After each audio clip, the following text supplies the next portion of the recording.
নমস্কাৰ সকলোকে স্বাগতম জনাইছো আপোনালোকৰ জীৱন জীৱিকা আৰু সাফল্যৰ বাবে উৎকৃষ্টতম প্লেটফৰ্ম দা পাৰ্সনেল ইকনমিলৈ আজি এটা খুব সুন্দৰ টপিক আপোনালোকৰ ওচৰলৈ লৈ আহিছো আমি ইনকামৰ বিষয়ে আজি ক'ব বিচাৰিছো হয়তো ভাবিব পাৰে ইনকামৰ বিষয়ে আৰু নতুনকৈ ক'বলৈ কিনো আছে আমি ইনকামটো কৰিয়ে আছো ইনকাম কৰিব আমি জানো গতিকে ইনকাম বিষয়ে আমি জানিবলৈ কি আছে তো এইটোৱে আমাৰ জীৱনৰ আটাইতকৈ ডাঙৰ ট্ৰেজেডি যে আমি যি জানো তাক আৰু বেছি জানিবলৈ চেষ্টা নকৰো আৰু বিশদভাৱে জানিবলৈ চেষ্টা নকৰো সক্ৰেটিছক এবাৰ সোধা হৈছিল যে আপুনি কি জানে তেতিয়া সক্ৰেটিছে কৈছিল যে মই জানো যে মই একো নেজানো আৰু এই উত্তৰৰ বাবে যিজনে তেওঁক প্ৰশ্ন কৰিছিল সেইজনে কৈছিল যে পৃথিৱীৰ আটাইতকৈ সেই সময়ৰ জ্ঞানী ব্যক্তিজনে হৈছে সক্ৰেটিছ কাৰণ যিজনে নিজকে ভাবে যে মই সকলো তেওঁ আৰু জানিবলৈ কেতিয়াও নতুন জানিবলৈ প্ৰয়াস নকৰে তেওঁ জ্ঞানটো সীমাবদ্ধ লকড কিন্তু যিজনে নিজকে ভাবে যে মই একো নেজানো তেতিয়া তেওঁ আৰু বেছি জানিবলৈ চেষ্টা কৰে সদায় নতুন কথা শিকিবলৈ চেষ্টা কৰে যাৰ ফলত তেওঁ জ্ঞানৰ পৰিসৰ সদায় বৃদ্ধি হৈ গৈ থাকে কাৰণ জ্ঞান কেতিয়াও শেষ নহয় জ্ঞান এখন বিশাল বিশাল মহাসাগৰকৈ বিশাল হিমাহীন জ্ঞান পৃথিৱীত আছে যি আমি এই জীৱনত এটা জীৱনত দুটা জীৱনত তিনিটা জীৱনতো আমি শেষ কৰিব নোৱাৰো শিকি গতিকে নিজকে জানো বুলি দম্ভালি মৰাটো এক প্ৰকাৰ মূৰ্খামি ইনকাম আমি কৰি আছো ইনকাম কৰিব আমি জানো কিন্তু ইনকাম সম্পৰ্কে বিস্তৃত আৰু গভীৰভাৱে আমি নাজানো যাৰ ফলত আমাৰ এই পৃথিৱীতেই মানুহৰ ইনকামৰ বিৰাট বিৰাট পাৰ্থক্য তাৰতম্য আমি দেখিবলৈ পাওঁ এ নামৰ এজন ব্যক্তিয়ে দিনটোত 12 ঘণ্টা কাম কৰি 1000 টকা কমায় অন্যহাতে বি নামৰ ব্যক্তিজনে দিনটোত 6 ঘণ্টা কাম কৰি 1000 টকা কমায় আৰু চি নামৰ ব্যক্তিজনে তো দিনটোত 1 ঘণ্টা মাত্ৰ কাম কৰি 1000 টকা কমায় আৰু এনেকেও আছে যে দিনটোত একোৱেই নকৰি তেওঁ 1000 টকা কমায় এই যে ইনকামৰ তাৰতম্য কিয় হৈছে এয়া হৈছে আমাৰ উপাৰ্জনৰ পথবিলাকৰ ওপৰত নিৰ্ভৰ কৰিছে মানে এয়া হৈছে উপাৰ্জনৰ তাৰতম্যৰ কাৰণে আৰু উপাৰ্জনৰ তাৰতম্য কিয় হৈছে কাৰণ আমাৰ জ্ঞানৰ তাৰতম্যৰ কাৰণে এই উপাৰ্জনৰ তাৰতম্যবিলাক ঘটিছে এতিয়া দেখিব যে কিছুমানে একো নকৰাকেও তেওঁলোকে উপাৰ্জন কৰি থাকে তেওঁলোকৰ বেংকৰ একাউণ্টত টকা আহি সোমাই থাকেহি কাম বুলিবলৈ তেওঁলোকে একো নকৰে কিন্তু কিছুমান দেখিব যে আপোনালোকে গোটেই দিনটো কাম কৰিছে ৰ'দত শাৰীৰিক পৰিশ্ৰম কৰিছে তাৰ পাছতহে তেওঁ দিন হাজিৰা হিচাপে 1000 লাভ কৰিছে বা মন্থলি দৰমহা হিচাপে 10-20 হাজাৰ টকা লাভ কৰিছে আপোনালোকে দেখিব যে এজন ব্যক্তিয়ে মাত্ৰ দিনটো 12 আৱাৰ্ছ কাম কৰি 1k 1000 কমায় এজনে 6 আৱাৰ্ছ কাম কৰি 1k কমায় এজনে গোটেই দিনটো শাৰীৰিক পৰিশ্ৰম কৰি 1k কমায় এজনে মাত্ৰ টেবুলত বহি বহি মাত্ৰ কম্পিউটাৰ টিপি 1k কমায় মানে 1000 কমায় আপোনালোকে চাওক এই যে ইনকামৰ পাৰ্থক্য বা তাৰতম্য হেয়া মানুহৰ বুদ্ধি আৰু জ্ঞানৰ ওপৰত নিৰ্ভৰ কৰে যাৰ জ্ঞান বেছি আছে তেওঁ 6 ঘণ্টা কাম কৰি 1000 টকা পাইছে যাৰ জ্ঞান কম আছে তেওঁ 12 ঘণ্টা কাম কৰি 1000 পাইছে এটা কামৰ ভিন্নতাৰ ওপৰতো এয়া নিৰ্ভৰ কৰে কিছুমানে শাৰীৰিক পৰিশ্ৰম বহুত বেছি কাৰণ কোৰ মৰা বা ৰাস্তাত হিল ভঙা হওক বা ৰিক্সা চলোৱা কামটো বহুত কষ্টকৰ কিন্তু ইমান কষ্ট কৰিও 1000 কিছুমান পাইছে আৰু এজনে মাত্ৰ টেবুলত বহি কম্পিউটাৰত টাইপিং কৰি 1000 কমাইছে কামৰ তাৰতম্য অনুসৰিও আপোনাৰ ইনকামৰ পৰিমাণটো কম বেছি হ'ব পাৰে আৰু আপুনি লেবাৰ যিমান কৰিছে শাৰীৰিক পৰিশ্ৰম যিমান আপুনি কষ্ট কৰিছে হেতুৰ ওপৰত ডিপেন্ড নকৰে আপোনাৰ কামৰ ষ্টেণ্ডাৰ্ড অনুসৰি আপোনাৰ ইনকাম ডিপেন্ড কৰিব এইখিনি কথা সম্পৰ্কে আমি বিস্তৃতভাৱে ডিসকাস কৰিম কিন্তু আমি আজি ইনকামৰ দুটা প্ৰকাৰ সম্পৰ্কে আপোনাক জনাব বিচাৰিছো যি দুটা প্ৰকাৰ আপোনালোকে ভালদৰে বুজিলে ভৱিষ্যতে আপোনালোকে এটা ভাল ফাইনেন্সিয়েল গঢ়িবলৈ সক্ষম হ'ব ভাল ইনকাম ৱে আপুনি সৃষ্টি কৰিবলৈ সক্ষম হ'ব যাৰ ফলত ভৱিষ্যতে আপুনি এটা আৰামদায়ক জীৱন গঢ়িবলৈ সক্ষম হ'ব ইনকাম দুই ধৰণৰ একবিধ ইনকামক কোৱা হয় এক্টিভ ইনকাম আৰু আনবিধক কোৱা হয় পেছিভ ইনকাম আমি বেছিভাগেই এক্টিভ ইনকামৰ কথা জানো আমি এক্টিভ ইনকাম কৰি আছো কিন্তু আমি পেছিভ ইনকামৰ বিষয়ে এটা নতুন ধাৰণা এই সম্পৰ্কে আমি বহুতেই নাজানো আজি আপোনালোকক এক্টিভ আৰু পেছিভ ইনকামৰ পাৰ্থক্যটো বুজাবলৈ যত্ন কৰিম যাৰ ফলত আপোনালোকে বেছিভাগে এতিয়া এক্টিভৰ পৰা পেছিভলৈ যাবলৈ যত্ন কৰিব অথবা এক্টিভ ইনকামৰ পৰা আপোনাৰ পেছিভ ইনকাম কৰিবলৈ সক্ষম হ'ব প্ৰথমে সকলোৱে এক্টিভ ইনকামেই কৰিব কাৰণ সকলোৱে ডাইৰেক্ট পেছিভ ইনকাম কৰিব নোৱাৰে সকলোৱে প্ৰথমে এক্টিভ ইনকমেই কৰিব তাৰ পিছত বুদ্ধিমান মানুহে ধীৰে ধীৰে পেছিভ ইনকমৰ ফালে গুচি যায় আৰু যাৰ ফলত তেওঁলোকৰ জীৱনটো বৃদ্ধ বয়সত হওক বা বয়স হোৱাৰ লগে লগে তেওঁলোকৰ জীৱনটো কষ্টৰ পৰা মুক্তি পাবলৈ সক্ষম হয় বা আৰামদায়ক হৈ পৰে নহলে এনেকুৱা হয় যে আপুনি ৰিক্সা চলাই ইনকম কৰে ৰিক্সা চলাই ইনকম কৰাটো এক্টিভ ইনকম কাৰণ ৰিক্সা চলালেহে আপুনি টকা ইনকম কৰিব পাৰিব এক্টিভ ইনকম মানে হৈছে এনেকুৱা ইনকম যি আপুনি শাৰীৰিক পৰিশ্ৰম কৰাৰ বিনিময়ত উপাৰ্জন কৰিব পাৰে আপুনি শাৰীৰিক পৰিশ্ৰম বন্ধ কৰি দিলে আপোনাৰ উপাৰ্জনো বন্ধ হৈ গ'ল সো এনে ধৰণৰ ইনকমক এক্টিভ ইনকম বুলি কোৱা হয় যেনে ধৰে জব আপুনি চাকৰি কৰিছে চাকৰি যেতিয়ালৈকে কৰিছে তেতিয়ালৈকেহে ইনকম কৰিব পাৰিছে চাকৰি নাই আপোনাৰ ইনকম নাই আপুনি দিন হাজিৰা কৰিছে দিন হাজিৰা যেতিয়ালৈকে কৰিছে তেতিয়ালৈকে ইনকম হৈছে দিন হাজিৰা বন্ধ কৰিলে আপোনাৰ ইনকম নাই অৰ্থাৎ আপোনাৰ অনুপস্থিতিত আপোনাৰ কাম বন্ধ হ'লে যিবোৰ কামত ইনকম বন্ধ হৈ যায় যেতিয়া ইনকম বন্ধ হৈ যায় সেইটোৱে হৈছে এক্টিভ ইনকম আৰু এক্টিভ ইনকমৰ অসুবিধাটো হ'ল কি যে যেতিয়া আপোনাৰ বয়স হৈ যাব আপুনি কাম কৰিবলৈ অসমৰ্থ হৈ পৰিব আপোনাৰ কাম কৰাত অসুবিধা হ'ব শাৰীৰিক পৰিশ্ৰম আপুনি কৰিব নোৱাৰিব কাৰণ আপুনি 70-80 বছৰ বয়সলৈকে আপুনি ৰিক্সা চলাই থাকিব নোৱাৰে আপুনি মিস্ত্ৰী কৰি থাকিব নোৱাৰে আপুনি কঠোৰ ঘৰ্মাক্ত শাৰীৰিক পৰিশ্ৰম আপুনি কৰি থাকিব নোৱাৰে কিন্তু কাম নকৰিলে যে আপোনাৰ ইনকম বন্ধ হৈ যাব আপোনাকতো নিদিয়ে আজিকালি চৰকাৰে বৃদ্ধ পেঞ্চন দিয়ে সেইটো বেলেগ কথা কিন্তু আপোনাৰ নিজৰ পৰা ইনকম বুলিবলৈ শূন্য হৈ যাব কাৰণ আপোনাৰ কাম নাই আপুনি কাম কৰা নাই সো এক্টিভ ইনকমৰ ওপৰত আমি লং টাৰ্ম নিৰ্ভৰ কৰিব নোৱাৰোঁ চৰকাৰী চাকৰিয়ালসকলে পেঞ্চন পাবলৈ সক্ষম হয়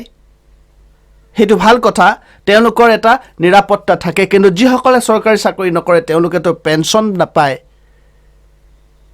গতিকে তেওঁলোকে ধীৰে ধীৰে যিসকলে চৰকাৰী চাকৰি নকৰে যিসকলৰ পেঞ্চনৰ সিস্টেম নাই তেওঁলোকে ধীৰে ধীৰে এক্টিভ ইনকমৰ পৰা পেছিভ ইনকমৰ ফালে গতি কৰিব লাগিব যাত্ৰা কৰিব লাগিব প্ৰথমতে সকলো এক্টিভ ইনকমেই কৰিব লাগিব কাৰণ ডাইৰেক্ট পেছিভ ইনকম আমি ক্ৰিয়েট কৰিব নোৱাৰোঁ আমি এক্টিভ ইনকম প্ৰথমতে কৰিব লাগিব তাৰ পিছত আমি ধীৰে ধীৰে মুভ কৰিব লাগিব পেছিভ ইনকমৰ ফালে এটা পেছিভ ইনকম মানে কি আমি জানিব লাগিব পেছিভ ইনকম মানে হৈছে এনেকুৱা এক প্ৰকাৰৰ ইনকম ৱে যাৰ যোগেদি আমি আমাৰ অনুপস্থিতিটো আমি কাম নকৰিলেও আমাৰ কাৰণে অটোমেটিক উপাৰ্জন হৈ থাকে বা আমি উপাৰ্জন কৰি থাকিব পাৰোঁ বেংকত টকা সোমাই থাকে আমি শুই থাকিলেও আমি আমেৰিকাত গৈ ফূৰ্তি ফাৰ্তা কৰি থাকিলেও আমাৰ মগজু ব্যৱহাৰ নকৰিলেও আমাৰ কাৰণে ইনকম হৈ থাকে ইনকম বন্ধ হৈ নাযায় আৰু যিবিলাক মাধ্যমেদি এইটো সম্ভৱ তাকে পেছিভ ইনকম বুলি কোৱা হয় আৰু আজিকালি এনেকুৱা পেছিভ ইনকমৰ অলেখ ৱেজ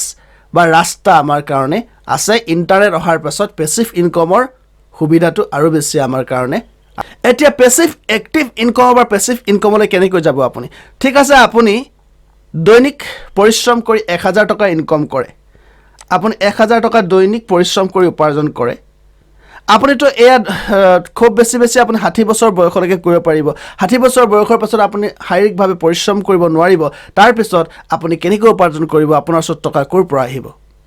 তাৰ কাৰণে আপুনি এই পেছিভ ইনকমৰ ফালে যাব লাগিব পেছিভ ইনকম এনেকুৱা কিছুমান ৰাস্তা আপুনি নিৰ্মাণ কৰিব লাগিব সিস্টেম নিৰ্মাণ কৰিব লাগিব য'ত আপোনাৰ এবাৰ কষ্ট কৰাৰ পাছত তাত আৰু আপুনি মাথা মাৰি থাকিব লগা নহয় তাত আৰু শাৰীৰিক পৰিশ্ৰম কৰি থাকিব লগা নহয় প্ৰথম ক্ৰিয়েট কৰোঁতে প্ৰথম আৰম্ভ কৰোঁতে আপোনাৰ যি ইনিচিয়েল ৱৰ্ক লাগিলে তাৰ পাছত আৰু দৰকাৰ নাই অনাগত দিনবোৰত আপোনাক ই আপোনাৰ অনুপস্থিতিটো আপুনি নহ'লেও ই আপোনাক উপাৰ্জন কৰি দি থাকিব আপুনি কাম নকৰিলেও আপুনি গোটেই পৃথিৱী ভ্ৰমণ কৰি থাকিলেও আপুনি কৰবা সমুদ্ৰ তীৰত আমোদ ভ্ৰমণ কৰি থাকিলেও আপোনাৰ একাউণ্টত টকা আহি থাকিব তেনেকুৱা ৰাস্তা নিৰ্মাণ কৰাটোই হৈছে পেছিভ ইনকম এটা পেছিভ ইনকমৰ আপোনাক উদাহৰণৰ সৈতে বুজাবলৈ চেষ্টা কৰিছোঁ আপুনি যদি আজি এখন ইবুক লিখে ঠিক আছে আপুনি এখন ইবুক মানে এনেকুৱা কিতাপ নহয় ইণ্টাৰনেটত যি পঢ়িব পাৰি ইবুক আপোনালোকে সকলোৱে জানে PDF আকাৰত থাকে যেনেকৈ এমাজন কিণ্ডল যে আপোনালোকে ইবুক বুলিয়ে কম আপোনালোকে ইয়াক ছপা আকাৰত নহয়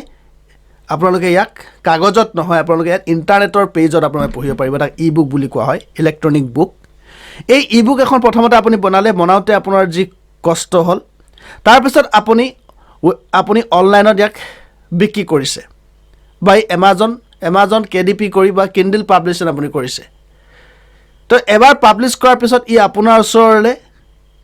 যেতিয়ালৈকে এই কিতাপখন চেল হৈ থাকিব আপোনাৰ একাউণ্টত এই পইচা জমা কৰি থাকিব যিমান আহিব পইচা আপোনাৰ ইয়াত ৰুপিজ জমা কৰি থাকিব সো আপোনাৰ বেংকত ই টকা জমা কৰি থাকিব ইয়াত আপুনি এবাৰ উলিওৱাৰ পাছত আৰু বাৰম্বাৰ সদায় ইয়াত আপুনি কাম কৰি থাকিব লগা নহয় আপুনি থাকিলেও ই বিক্ৰী হৈ থাকিলেই আপুনি পইচা পাই থাকিব গতিকে ই বুক এটা সুন্দৰ পেছিভ ইনকম তাৰ পাছত আপোনালোকে অনলাইন কোৰ্স আজিকালি অনলাইন কোৰ্স খুব বিক্ৰী হ'বলৈ ধৰিছে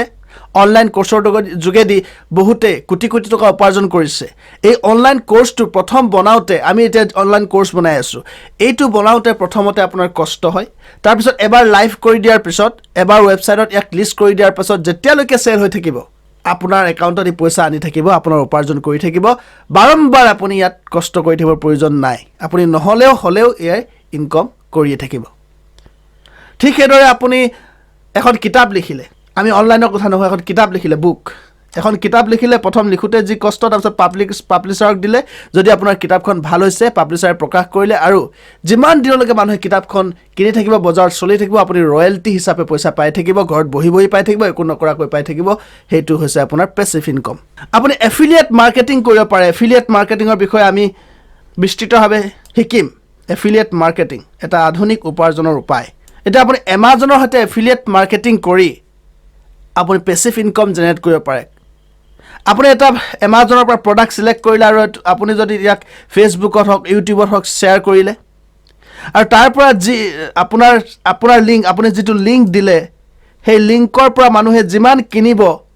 তাৰ পৰা আপুনি এটা পাৰ্চেন্টেজ পাই থাকিব যিমান দিনলৈকে আপুনি সেই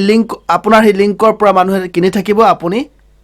টকা পাই থাকিব আপোনাৰ আৰু তাত কোনো ধৰণৰ কষ্ট কৰিব লগা নহয় এই যে আপুনি বহি আপুনি শাৰীৰিক পৰিশ্ৰম প্ৰত্যক্ষভাৱে নকৰি বা সক্ৰিয়ভাৱে অংশগ্ৰহণ নকৰি আপুনি যে দীৰ্ঘদিনৰ কাৰণে উপাৰ্জন কৰি থাকিব পাৰে সেইটো হৈছে পেছিভ ইনকম যত আপোনাৰ শাৰীৰিক পৰিশ্ৰম সক্ৰিয়ভাৱে প্ৰয়োজন নহয় এবাৰ আপুনি কষ্ট কৰিলে তাৰ পিছত ই অটোমেটিক আপোনাৰ কাৰণে ইনকম জেনেৰেট কৰি গৈ থাকিব কিন্তু এটা কথা মনত ৰাখিব লাগিব প্ৰথমতে আমি সকলোৱে কিন্তু আমি এক্টিভ ইনকমেই কৰিব লাগিব কাৰণ ইবুক এখন লিখিবৰ কাৰণেও আপোনাক পাবলিশ কৰিবৰ কাৰণে কিছু টকাৰ প্ৰয়োজন হ'ব গতিকে সেই টকাখিনি বা আপুনি ইবুকখন লিখি আপুনি পটাপট আজি লিখিলে কাইলৈৰ পৰা আপোনাৰ চেল নহব পাৰে আপোনাৰ উপাৰ্জন নহব পাৰে কিন্তু আপোনাৰ চলিবটো লাগিব সেই চলিবৰ কাৰণে আপুনি এক্টিভ ইনকমেই প্ৰথমে কৰিব লাগিব প্ৰথমে আমি সকলোৱে এক্টিভ ইনকমৰ ওপৰতে ডিপেন্ড কৰিব লাগিব কিন্তু ধীৰে ধীৰে আপোনাৰ সময় বহাৰ লগে লগে এক্টিভ ইনকমত আপোনাৰ উপাৰ্জন বৃদ্ধি হৈ থকাৰ লগে লগে বয়স বৃদ্ধিৰ লগে লগে আপোনালোকে কিন্তু পেছিভ ইনকমৰ ফালে চকু দিব লাগিব পেছিভ ইনকম জেনাৰেটৰ ওয়েবিলাক উলিয়াব লাগিব তেতিয়াহে কাৰণ পেছিভ ইনকমত সাকসেস হ'বলৈ কিছু সময়ৰ প্ৰয়োজন হয় ইবুক এখন সাকসেসফুল হ'বলৈ কিছু সময়ৰ প্ৰয়োজন হ'ব এবাৰ সাকসেসফুল হ'লে আপোনাৰ আৰু ইনকম বন্ধ নহয় ঠিক আছে ইউটিউব চেনেল ইউটিউবো এটা সুন্দৰ পেছিভ ইনকমৰ উদাহৰণ ইউটিউব আপুনি এবাৰ চেনেল ক্ৰিয়েট কৰিলে ভিডিও তাত বনালে এবাৰ ভিডিও বনালে সেই ভিডিওটোৰ পৰা আপুনি বছৰ ধৰি ৰেভিনিউ পাই থাকিব